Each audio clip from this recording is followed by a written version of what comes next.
got one that can see.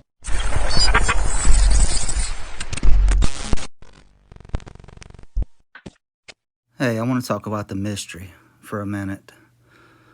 Colossians 1:26 says, even the mystery which hath been hid from ages and from generations, but is now made manifest to his saints.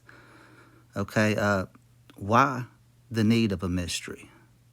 That's the question. But it was hid from the enemy. It was hid from Satan, his principalities.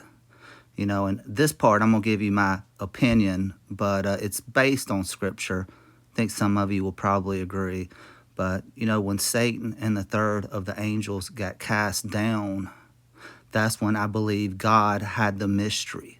He created a dispensation of grace. We are the body. We are his body. So I totally believe that we are seated in heavenly places like the Apostle Paul says. So what perfect way to replace the 1/3? All of those seats of authority fell. So the body replaces the 1/3 of the angels and the devil that fell. And he hid that from the enemy and from all the prophets, from everybody, until he revealed it to the Apostle Paul. Okay? So the mystery is that God formed his body of believers. There's different parts of the body. So we are his body, and we are in a dispensation of grace. This is a different time period. Okay?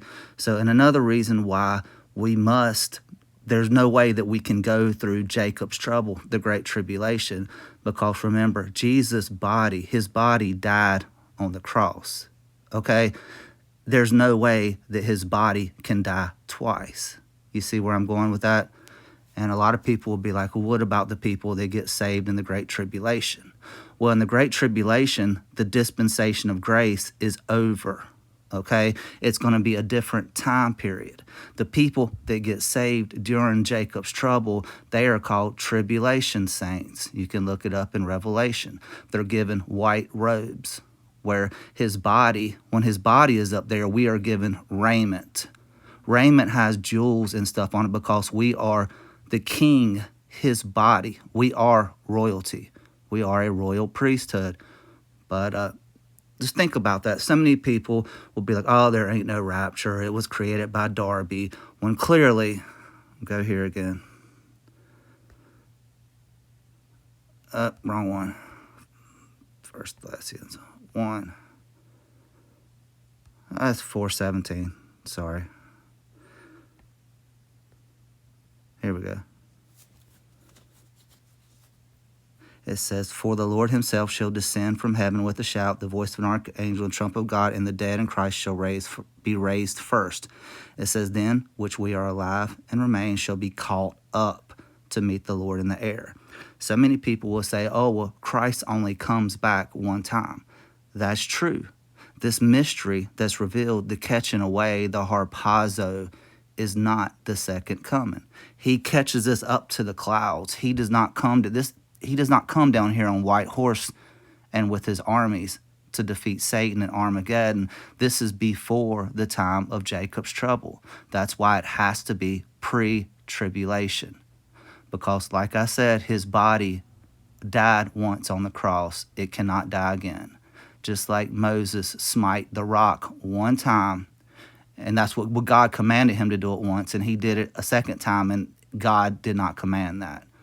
But Jesus is the rock. His body will only be smite one time. But it definitely, to me, it makes all the sense in the world that he formed his body in a mystery to fill the vacant seats in the principalities in the heavenly places, because 1/3 of them fell. Think about it. The prince and power of the air has his generals. It's like a hierarchy. He has his generals, captains in the high places, like it says in Ephesians 3:6. We battle not against flesh and blood, but principalities and rulers in high places. When Satan gets cast down and we go up, we take over the 1/3 that fell. Just makes perfect sense to me. But if you don't agree, that's fine. It's just, food for thought. But anyway, hope you guys have a good day. I'll talk to you later. Bye.